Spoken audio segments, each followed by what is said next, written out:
Good evening, Dr. Stefánsson. Will you tell me the correct way to pronounce your name? Vilhjálmur. The accent's on the first syllable. Vilhjalmur. Vilhjálmur. Vilhjálmur. Vilhjalmur. Well, this is as close as I'm going to come, I Equivalent to expect. William.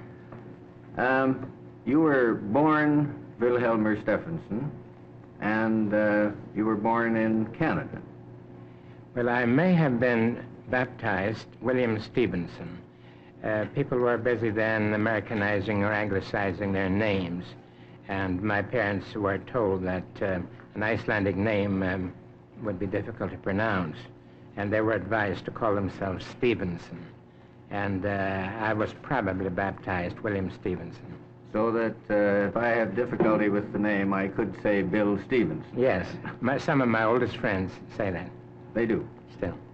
And your connection now with Canada began with birth, and then you moved to the United States when you were quite young, returned later? I lived in the United States from 1881 until I began my polar work in 1906. And the polar work lasted for how long, sir?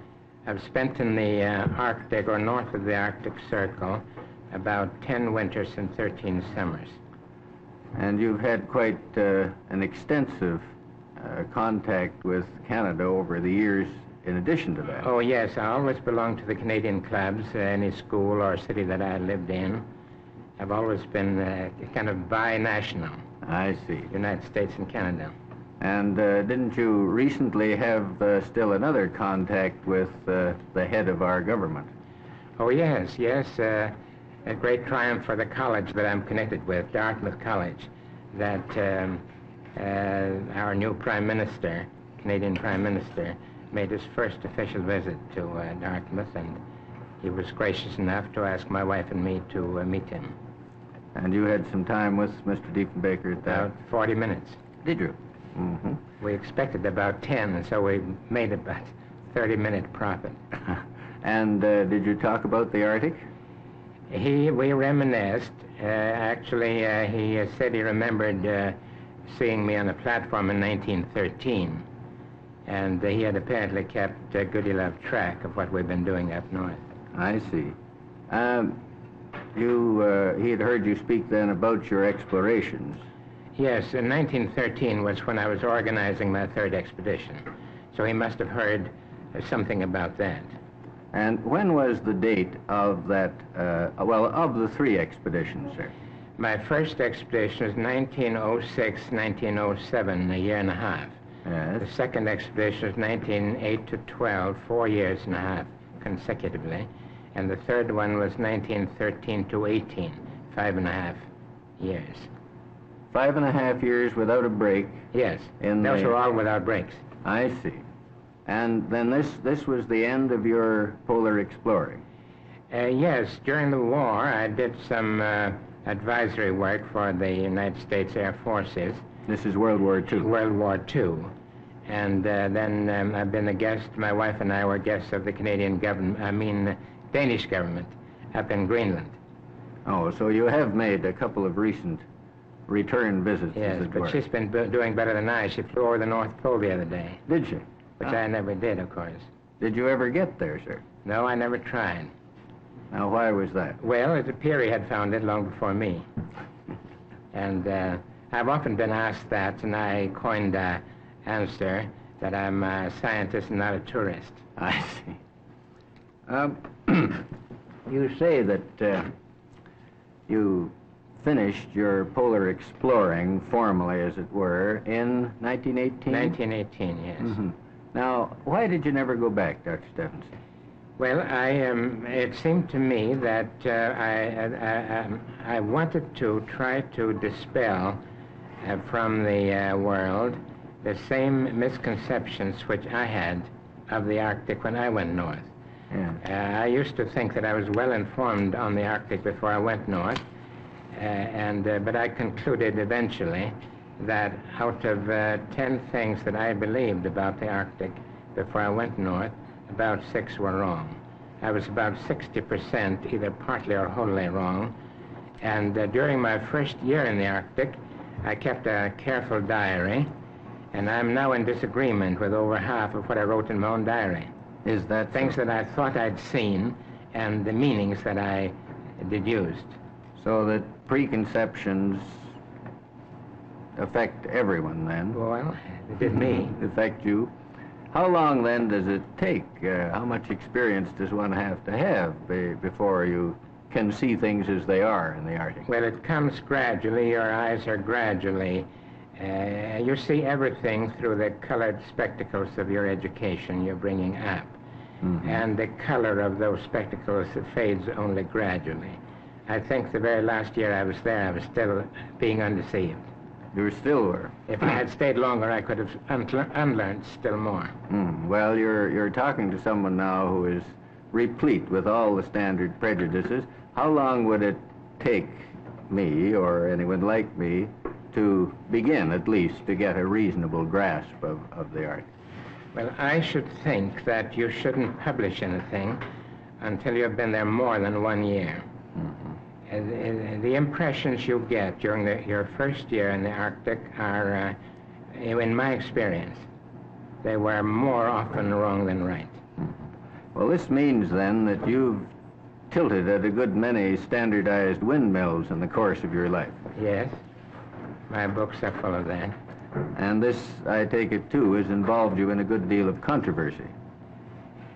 Yes, especially as to the nature of the Canadian North.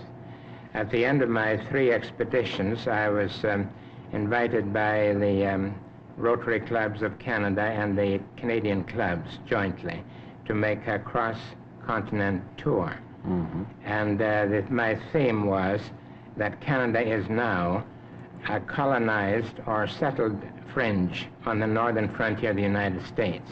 Yes. But I thought that Canada is potentially as deep from south to north as it is wide from east to west, and that Canada would never be a really first-class nation until Canadians took that point of view and tried to make use of their entire territories. And that led me into a lot of argument. I'm sure it would. How far north is Canada habitable? As far north as there is any Canada. Right up? Right up to the north tip of Ellesmere Island. And Ellesmere Island is? That's the most northerly Canadian island. Yes. It's just Greenland is the only land that's more northerly.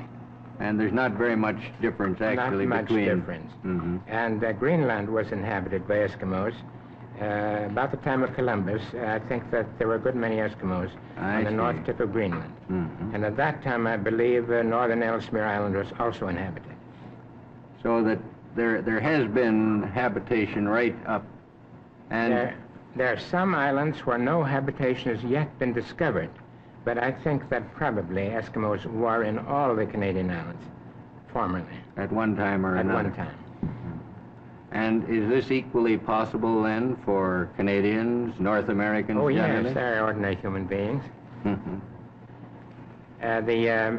The adaptation that you need for enjoying the North is mostly in your field, Professor Williams, in the field of psychology. There's no physiological adaptation? If you distinguish between physiology and psychology, then the physiological adaptation which is possible is negligible. But there's great room for mental adaptation. This is dispelling the stereotypes, yes. And so on. What you need is sociological and psychological change.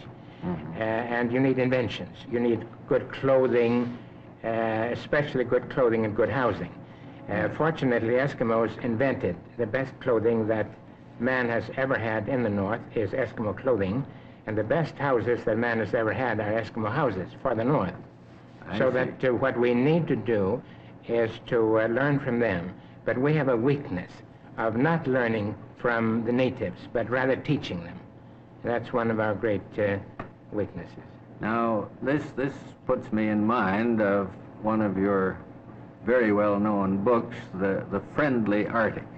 Friendly to whom? It's friendly to anyone that's adapted to it. Summers are very friendly to mosquitoes.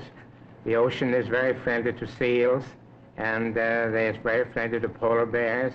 and is friendly to a good hunter. A man who will put as much effort into becoming a good hunter as you need to become a good surgeon. Anybody who will do that and will then learn from the Eskimos. I mean, go to the Eskimos with the attitude of a learner. Anybody who has good eyesight and average common sense can be as competent and as comfortable as any Eskimo. Isn't it the case, though, Dr. Stefánsson, that even granted that, one would have to be a superb marksman? No, you should be a good marksman. You should have patience, and you should learn the ways of the animals the way you learn the ways of the Eskimos. Yes. I'm not a sharpshooter, at least I would never win a championship, but I have been able to secure 100 pounds live weight of food for every cartridge fired. During my second and third expeditions, we averaged more than 100 pounds of food for every bullet we fired. And our cartridges weighed 33 to the pound. Yes. I figured that 6 pounds of ammunition would feed 3 men and 6 dogs for 2 years. 6 pounds? 6 pounds of ammunition. Well, now that'd what be about 200 cartridges? Right. But what about all the other supplies you have to bring with you? Well, you bring rifles, and then cameras, and pencils, and writing paper, and field glasses. Field glasses are very important. And apart from that, you don't need anything. A healthy body and a cheerful disposition. And it's not difficult to be cheerful when you once learn how to live up there. Well, now this raises the whole question of food. Then, surely there's some. You yourself must have longed for a green vegetable once in a while. Well, I did at first. My first experience was that a ship that was supposed to meet me didn't meet me.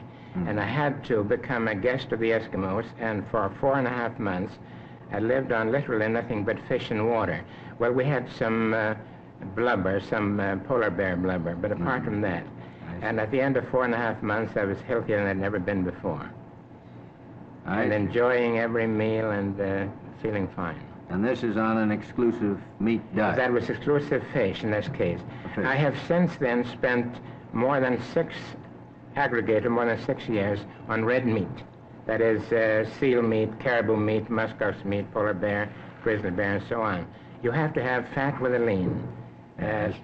Lean and fat together make a perfect diet. A balanced diet. A balanced diet. Balanced diet. You have everything you need if you have both lean and fat. You don't have to eat any organs. That's a peculiar folklore. Oh, is that so? We feed the organs mostly to the dogs. Oh, this is where your earlier comment about being able to feed the dogs and the men and so on. Yes, we usually feed the organs rich in vitamins that you hear so much talk about. Yeah. The dogs get most of those. I see. People don't care for them and don't eat them. Well, now, except in emergencies. Oh, yes. One of the things that you did was to demonstrate this fact, I take it, for the first time. Is that so? Well, not for the first time. The Eskimos. In fact, Stone Age men, I think that before the invention of agriculture, which dates back only about 15,000 years, before that, the whole world lived the way Eskimos did. Approximately. Take the French cave art. The way the artists show the French cavemen living 40,000 years ago, that's the way we lived. Yes. Big game. Big game hunters. But you were the first of the polar explorers to do this. The first to do it on land was John Ray, R-A-E, an employee of the Hudson's Bay Company. There were a certain number of men who made approaches like Thomas Simpson, but the first man who became completely independent of all help, who did his own hunting, built his own snow houses, and was his own guide, was John Ray. But I didn't know that. I had to learn the way Ray did, because Ray's work had never been adequately publicized. At least I didn't know about it. And the only thing that was really new that I did was to go out on the ocean and to show that at hundreds of miles away from land, the Eskimo method and the Ray method work just as well as it is on land.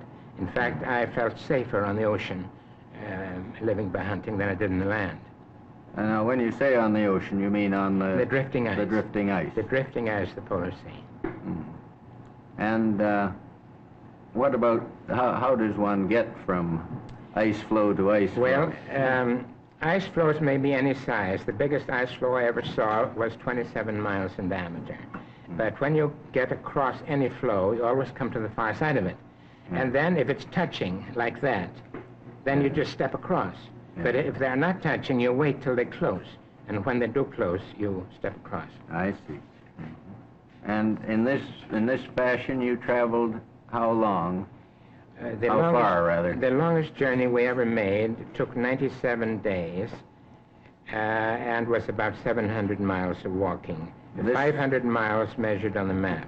This was the Beaufort Sea. Yeah, we crossed the Beaufort Sea. If I can find that. Going north from Alaska and then east to Banks Island. And this would be Banks Island here. Mm-hmm. And we... 500 miles. 500 miles measured on the map, but the ice was drifting against us. We once lost more than 40 miles when we came to a place where we couldn't cross and had to wait till the ice closed up again. We were delayed 7 or 8 days, and we drifted backwards more than 40 miles. I see. And in this time, you lived off, well, I can't say off the land. Off the ice floe. Yes, about 90% of our food was seal, and 10% was polar bears. I see. We had with us food for about 40 days when we left Alaska, and we traveled for 57 days after the food was all gone. From the time the very last bit of food was eaten till we got to Banks Island was 57 additional days. And then, of course, Banks Island was itself uninhabited. We had then to begin to hunt caribou. Oh, yes. Well, now, how many people besides yourself at this time believed that this was possible? Well, on my expedition, there were about 7. I called for volunteers, and there were more than 7 who were willing to go with me. But there were only about 7 who thought that we might be right. Mm-hmm. I'd like to mention that Sir Hubert Wilkins, who is well known now, he was one of the 7 who thought that it might be a sound idea. Did he accompany you on this? No, he didn't. No, we got separated by accident. I don't know what would have happened if that accident hadn't happened. But that's too complicated to explain. But he might have gone with me or might not. But we got separated accidentally. I see. And you went with... 2 Norwegians. We couldn't get any men. Eskimos to go with us because the Eskimos thought that animal life was confined to the vicinity of land. Mm-hmm. And when they found out that we were going far away from the land, they refused to go along unless we would carry supplies. Oh, yes. And we couldn't afford to carry supplies. So you just went ahead? Yes, these 2 men, Storker Storkson and Ole Andreasen, they were both Norwegians. I see. And did you run into some pretty difficult times there when you were pretty low on meat? No, and so I think if you read my book, The Friendly Arctic, you'll find that we didn't have any great difficulty. Mm-hmm. We were a little bit, at times, a little bit uncertain. Our logic seemed to be faultless, but human logic has often failed in the past. And, yes. But we weren't really quite sure until it was all over. But I would say that the occupation of being a polar explorer who lives by hunting and has no other food except what he secures himself is not more dangerous than being a taxi driver or a weekend motorist, or a Labor Day weekend motorist.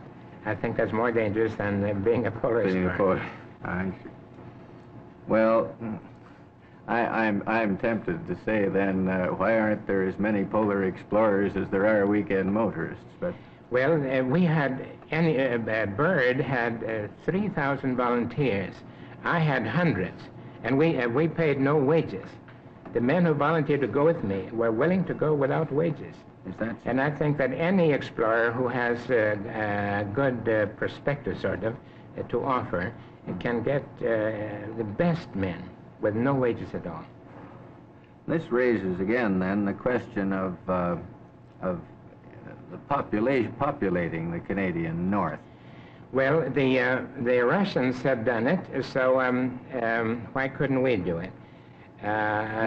We go as far north as what? The biggest city, I mean the city that we look upon as our biggest. I mean, the biggest northern city is Edmonton. We don't think of any city north of Edmonton as big. Mm-hmm. And let's see if I can find that here just a moment. Oh, that everybody knows where Edmonton is. Yes. North of Edmonton, or farther north than Edmonton, in Alaska, Canada, and Greenland combined, we have less than 1 million people. But Right farther across north here. than Edmonton in the Soviet Union, they have over 100 million people. So this would be from about the same parallel of latitude here. Moscow is actually about 200 miles farther north than Edmonton. And the winters in Moscow are colder than Edmonton winters, and they're a little bit longer. And the Soviet Union has, as I said, 100 million people farther north than Edmonton. I see. And if they can do it, why couldn't we if we wanted to? But it isn't in the United States and Canada both, we are a southward-looking people. Our population centers in Canada are moving in the direction of Vancouver Island, and in the United States in the direction of California. But in the Soviet Union, they're moving north. And your feeling is we should be doing the same thing? Well, at least we could if we wanted to. Well, now, what kind of people should or could successfully live in this cold, rigorous climate? Anybody who has the pioneer spirit. The same kind of people that colonized the Canadian or the United States West. People who want to be frontiersmen. Now, we've talked a fair amount about exploration and so on, but the question that remains in my mind, Dr. Stefánsson, is the one, why did you undertake these arduous and lengthy explorations? Originally, from the point of view of an anthropologist, I was primarily interested in the kind of people that live there, in their language, their culture, their religion, and so on. Yes. And then gradually my interest shifted into geographical channels, and I became interested in discovering new lands. Oh, by the way, I might mention the islands of considerable size, which we put on the map, arranging them alphabetically. They are Borne Island, and Brock Island, and Lougheed Island, and Mackenzie King Island, and Meehan Island, and now there's one called Stefánsson Island. Oh. The government recently named an island after me. Those are the 5 islands comparable to Puerto Rico in size that we added to the map of Canada. Have you any reason to believe that there are still further, as yet undiscovered islands? No. We are certain now there aren't any. And this is due to what? Well, just Lord didn't put them there. That's up to the Lord. He didn't put any more land up there. No, I grant you that, but how is it that we now are so sure of this? Well, we've flown all over the Arctic. Oh, yes. Something occurs to me there. Yeah. That all my islands, all our islands of the 3rd expedition have been mapped from the air. But there are still 3 islands on which human foot has never trod since we were there. We were there in 1916 on Brock Island, Mackenzie King Island, and Borne Island. And so far as I know, up to now, no human foot has stood on any of those 3 islands. But Meehan Island and Lougheed Island have been visited. Now, aside from the obvious satisfaction to you and to the government when they outfitted your expedition in finding these islands, what else is there about them that's of importance? Well, if you can suppose that the pioneer spirit would be revived, the same kind of people might build mining centers that built Denver, the same kind of people that built Winnipeg and Calgary and Edmonton. Cities like that could be built and food produced and people could live comfortably all over the North if they wanted to do so. Yes. The great difficulty is that we don't want to. In the Soviet Union, apparently they want to. And so they are moving north. Yes. And that's a very serious thing to contemplate. I don't want to advise anybody to go north, but I think it's an interesting thing that there are people in the world that are moving north while we are moving south. I see. Now, I take it that under these conditions of exploration, one has to abide pretty carefully by the rules. You have to know what it is you're about and learn, as you said earlier. And if you don't learn, the price is often high. Isn't that true? Yes. Tragedy can strike. Yes, it's do in Rome as the Romans do. That's the rule. Do in the Arctic as the Eskimos do. Did tragedy ever strike any of your parties, sir? Yes, a tragedy surrounded particularly the island called Wrangel Island. It's an island about the size of Puerto Rico and north of eastern Siberia. Yes, here. We had 6 ships on our 3rd expedition, and one of those ships was crushed near See if there. I can point it out, excuse me. Here, yes. One of our ships, the Carlet, was crushed near there in 1914, and 3 lives were, there were 11 lives lost. 4 men who asked permission to separate themselves from the expedition and were never heard of again. The commander was, by the way, Captain Bob Bartlett. I wasn't there and I didn't know about it for years. There were 4 men who camped in a tent and were apparently killed by monoxide. Carbon monoxide is one of the great dangers of polar exploration. There were 3 men who died of malnutrition because they insisted on living on ship's food, while some others lived on fresh meat. I see. Tell me, Dr. Stefánsson, have you any regrets about your work? Is there anything that if you had it to do again, you would do differently? Well, I hope I would be a little wiser. I'd hope I'd make fewer mistakes. Of course, I grieved for the loss of these men. Of course. But that's how it is in war. That's how it is in many other occupations. And I have here something that perhaps will be a surprise for you. This is the first copy of the Reader's Digest, Volume 1, Number 1. It has in it an article on Vilhjalmur Stefansson. Thank you very much, sir. Good night.